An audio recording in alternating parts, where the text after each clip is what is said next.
Salut à tous, on se retrouve, nouvelle recette, une recette que j'adore. Là on va on va partir en voyage avec cette recette de tagine de palourde. Oui monsieur, la liste des ingrédients. Qui dit tagine, dit épices. Donc là regardez, on a un mélange d'épices. On a de la coriandre, du cumin, de l'aneth, du paprika, de la cannelle, du gingembre, de la coriandre encore, mais en poudre, un peu de piment. Regardez comme c'est beau. Allez, un peu de tomates confites, échalotes, ail, bouillon, sel, poivre, un peu d'huile, évidemment des herbes avec le persil et la coriandre, avec un peu de thym, un peu de gingembre, un peu d'olive et évidemment les belles palourdes. Dernier ingrédient nécessaire, fregola sarda, c'est des toutes petites pâtes. Et évidemment, vous me connaissez, tagine de palourde, ça n'existe pas vraiment, mais bon, on va revisiter cette recette en récupérant seulement les épices du tagine, le récipient de tagine par lui-même. Mais après la recette, en fait, c'est des fregola sarda qu'on va cuire comme un risotto et on va ouvrir les palourdes à l'intérieur. On va ajouter par-dessus une chermoula. La chermoula, si vous voulez, c'est un peu la persillade marocaine. Ça marche?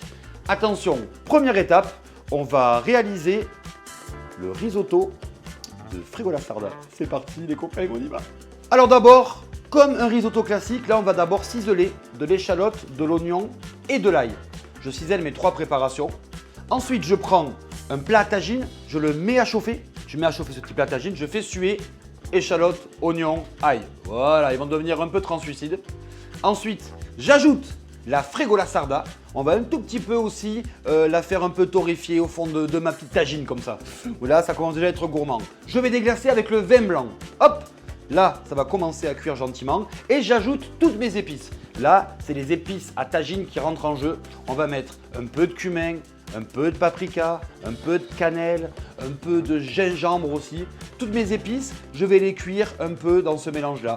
Et ensuite, c'est exactement comme un risotto classique. Je prends du bouillon chaud, du bouillon chaud. Un bouillon de légumes par exemple et je vais arroser ma préparation et cuire comme un risotto au fur et à mesure ma fregola sarda. Dès qu'il n'y a plus de jus, hop, je remets comme ça du bouillon. Et on va laisser cuire environ, on va compter une quinzaine de minutes.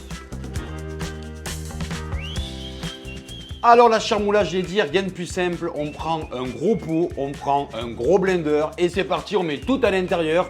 Alors on y va, on va commencer par mettre de la coriandre. On y va et on arrache la moitié du bouquet. Persil, une gousse d'ail, du citron confit, de la tomate confite. On y va pour les épices avec un peu de coriandre en grains, cumin en grains, l'aneth aussi en grains, tant qu'on y est. On a un peu de piment rouge, on a un peu de paprika, on assaisonne en sel. Et là, pour mixer, il nous faut mettre de l'huile d'olive. Attention, beaucoup d'huile d'olive pour avoir une belle sauce. Et on termine avec un peu de gingembre. On mixe tout ça et attention, chermoula! Là, on va ajouter les palourdes une à une à l'intérieur de notre plat. Attention, anticipez, elles vont s'ouvrir, elles vont prendre de la place. On les met à l'intérieur, on met le couvercle à tagine, on finit de cuire avec un peu de bouillon, avec la vapeur, nos palourdes. Poum! Je ne sais pas bien faire le bruit de la palourde. Peu, voilà, ça y est. Peu. La palourde va s'ouvrir, va vider son jus et va finir de cuire encore 5 minutes la fregola sarda. C'est terminé. Maintenant, on passe au dressage.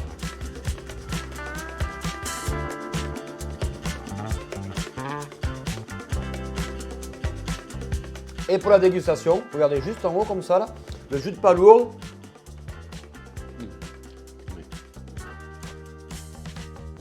C'est pas bon, mais c'est extrêmement bon. On se retrouve une prochaine fois pour une prochaine recette. Ciao les copains!